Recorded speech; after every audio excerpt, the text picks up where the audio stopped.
આગળનો પ્રશ્ન છે, આગળનો બીજા નંબરનો પ્રશ્ન છે કે ભારતના બંધારણ હેઠળ રાજ્યપાલની સત્તાઓ અને કાર્યો સંબંધિત બંધારણીય જોગવાઈઓ જણાવો. રાજ્યપાલ જે છે રાજ્યપાલ એની સત્તાઓ અને કાર્યો સંબંધિત બંધારણીય જોગવાઈઓ જણાવો. IBC મોડલનો ઉપયોગ કરવાનો, ઇન્ટ્રોડક્શન, બોડી અને કન્ક્લુઝન. પણ પહેલાં આપણે સમજીએ કે આ ક્વેશ્ચનના મહત્ત્વના કીવર્ડ્સ કયા કયા છે. તો પહેલાં તો મહત્ત્વના કીવર્ડ્સ છે કે રાજ્યપાલ, બરાબર.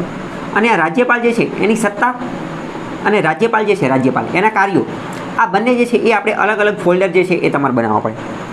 પહેલાં તમે ઇન્ટ્રોડક્શનની અંદર શું લખી શકો? તો કે ઇન્ટ્રોડક્શનની અંદર તમે એવું લખી શકો કે ભારતીય બંધારણની અંદર રાજ્યપાલ જે છે એને સંબંધિત આર્ટિકલ કયા છે? તો 153થી શરૂ થઈ છે અને ક્યાં સુધી છે એ લખી શકો.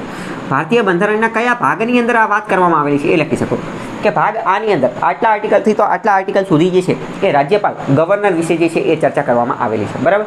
આટલું જ ઇન્ટ્રોડક્શન આવે, બહુ જાજુ આવે નહીં. બીજું તમે એ પણ લખી શકો છો કે રાજ્યપાલ જે છે કેન્દ્ર અને રાજ્ય વચ્ચે કડીરૂપ ભૂમિકા ભજવે છે ને એવું બધું, બરાબર. પણ પછી બહુ જાજુ ઇન્ટ્રોડક્શન આવે નહીં. પછી આ સ્ટ્રેટ ફોરવર્ડ ક્વેશ્ચન છે તો ડાયરેક્ટ જ લખી નાખવાનું. પહેલું ફોલ્ડર તમારે બનાવવાનું કે રાજ્યપાલની સત્તાઓ અને એની ઉપર ડાયરેક્ટ જે છે બોક્સ કરવાનું. રાજ્યપાલની સત્તાઓ એની ઉપર ડાયરેક્ટ બોક્સ કરવાનું. હવે રાજ્યપાલ પાસે કઈ કઈ સત્તા છે? તો ગમે ત્યારે કોઈ પણ, હવે જો સામાન્ય વ્યક્તિ હશે આનો આન્સર કઈ રીતે લખશે? જેટલી પણ સત્તા રહીને ડાયરેક્ટ લખવાનું ચાલુ કરી દેશે. પહેલી આ સત્તા, બીજી આ સત્તા, ત્રીજી આ સત્તા, એવી રીતે નહીં લખવાનું. હંમેશા જેટલી પણ સત્તા જે છે એને સબ કેટેગરાઇઝેશન કરવાની, એને હેડિંગ બનાવવાના, એને ફોલ્ડર બનાવવાના. કઈ રીતે જોઈએ?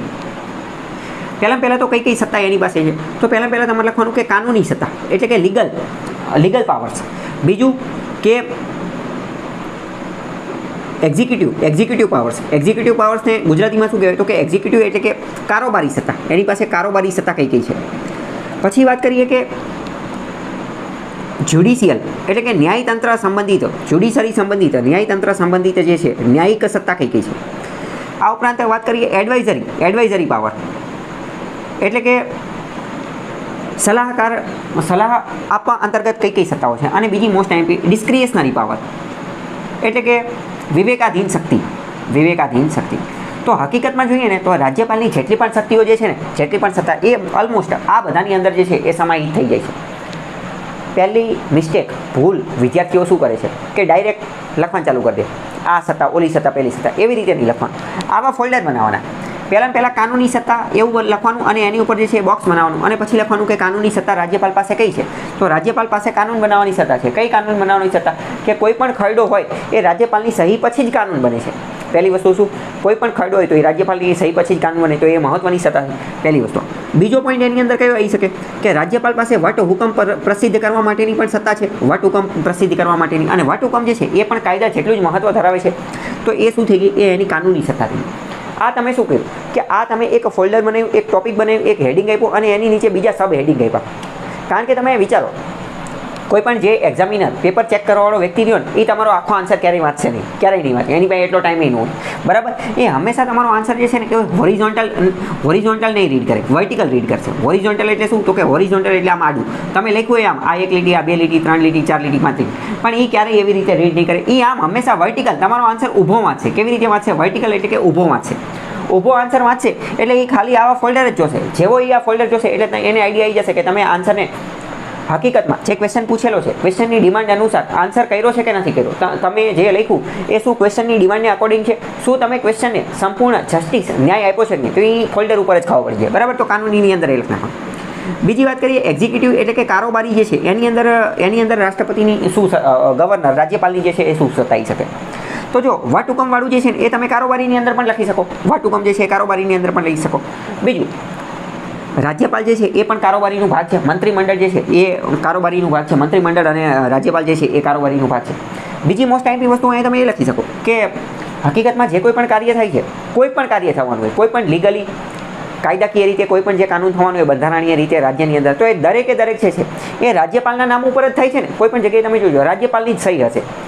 ભારત એક એવો દેશ છે કે જેણે સંસદીય પ્રકારની વ્યવસ્થા અપનાવી છે. તો સંસદીય પ્રકારની વ્યવસ્થામાં 2 હેડ હોય, એક તો નોમિનલ હેડ અને એક તો રિયલ હેડ. રિયલ હેડ જે છે એની પાસે સાચા પાવર હોય, પણ હકીકતમાં જેના નામે જે વહીવટ થતો હોય, એ કોણ હોય? તો એ નોમિનલ હેડ હોય. તો હકીકતમાં રાજ્યપાલ એ નોમિનલ હેડ છે. બધી જગ્યાએ સિગ્નેચર અને કાગળિયા પ્રક્રિયાની અંદર જે કોઈ પણ સંધિ કે એવું કંઈ થાય, જે કોઈ પણ ડોક્યુમેન્ટની અંદર જે નીચે સહી આવતી હોય એ તો રાજ્યપાલની જ આવતી હોય. તો બધા કામ ધંધા તો એના અંતર્ગત જ થાય છે. બીજી વાત કરીએ જ્યુડિશિયલ, ન્યાયિક સત્તા જે છે એ કઈ છે? તો તમને ખ્યાલ હશે કે રાજ્યપાલ જે છે એને સજા માફી માટેની સત્તા છે.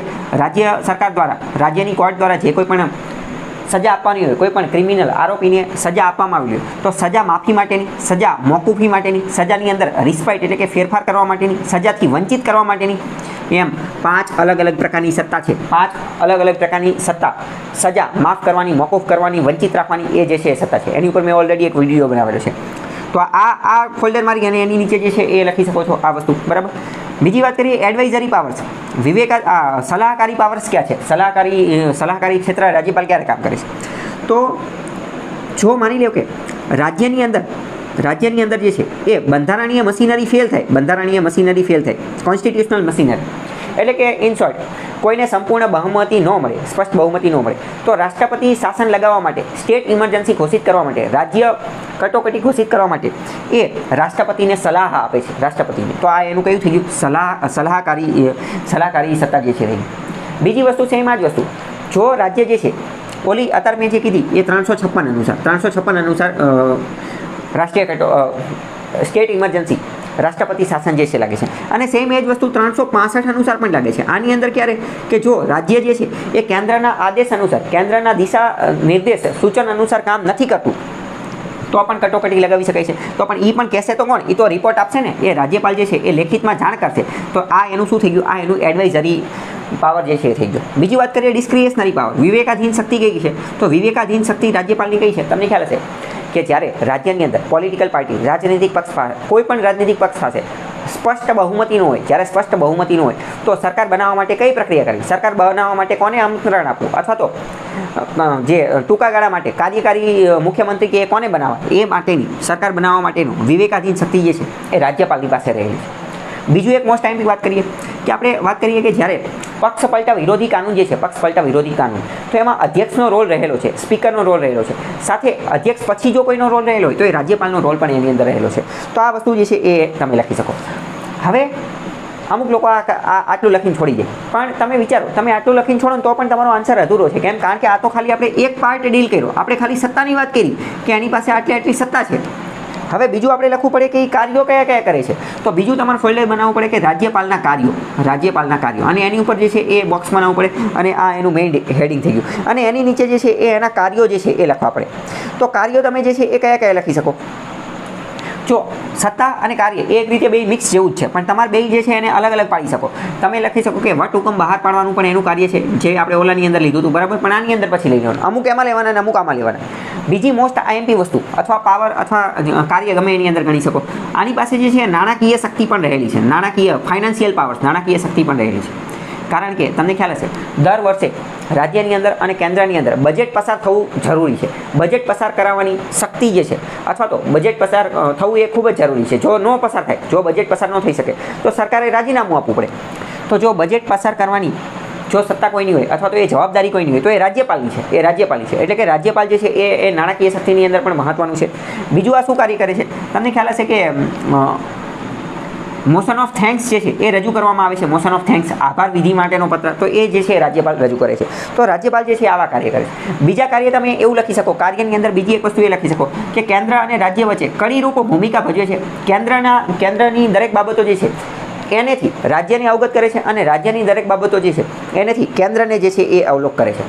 બીજું રાજ્યપાલનું મોસ્ટ ઇમ્પોર્ટન્ટ કામ શું છે? તો અમુક કી પોસ્ટ હોય, અમુક મહત્વની જે ભૂમિકા હોય, મહત્વની ભૂમિકા, ત્યાં ઓફિસર્સને એને નિમણૂક કરવાનું ને એ બધાનું કામ જે છે એ બધાનું કામ પણ રાજ્યપાલ કરે છે.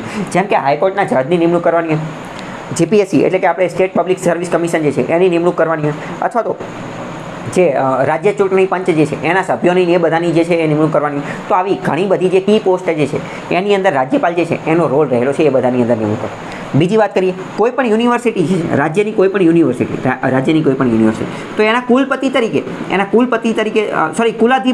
કુલાધિપતિ એટલે કે ચાન્સેલરને ગુજરાતીમાં કહે કુલાધિપતિ, એની તરીકે હંમેશા કોણ હોય છે? તો એની તરીકે હંમેશા રાજ્યપાલ હોય છે. તમને એવું લાગે કે કુલપતિ જે છે એની ઓફિસ તો હોય છે, હા, તો એને શું કહેવાય? એને વાઇસ ચાન્સેલર, એની માટેનો શબ્દ છે કુલપતિ.